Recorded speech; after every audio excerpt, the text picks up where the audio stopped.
It is December 18th, 2025, and I'm sitting in a ground blind that I've sat in a few times this year. Actually, already shot a doe out of this blind in the 9-point buck. But I have a doe tag. I don't have a buck tag, but I do have a doe tag. And there's one doe I wouldn't mind getting out of here. She's kind of a bully, but if we don't see her, that's fine.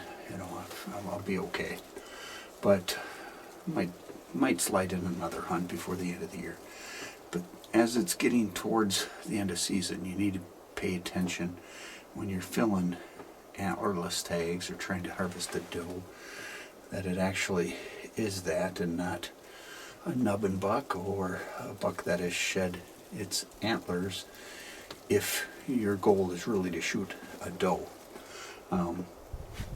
I remember hunting on this property years ago, and I think it was like on a December 6th, and I had a doe tag, and I was videotaping and saw a deer coming in, and I thought, okay, getting excited, I gotta film my doe tag. But its face kind of seemed like a buck to me, and with my video camera I remember zooming in, and sure enough you could see, you know, a couple holes, you know, from where it had already shed both sides, and that was a yearling buck. But as I was coming out to my blind here tonight, next to one of the apple trees, I found this guy. And if you, I don't know how well you can see at the end, but there's a little blood left there, and it was just laying in the snow next to my apple trees. And I think what happened is it probably was trying to get some of the browse within the apple tree, and because we got snow and it's winter here and such, and I have a fence around it, and I think it got knocked, so I only have the one side. But you know, he's a pretty deer, and I think I know him.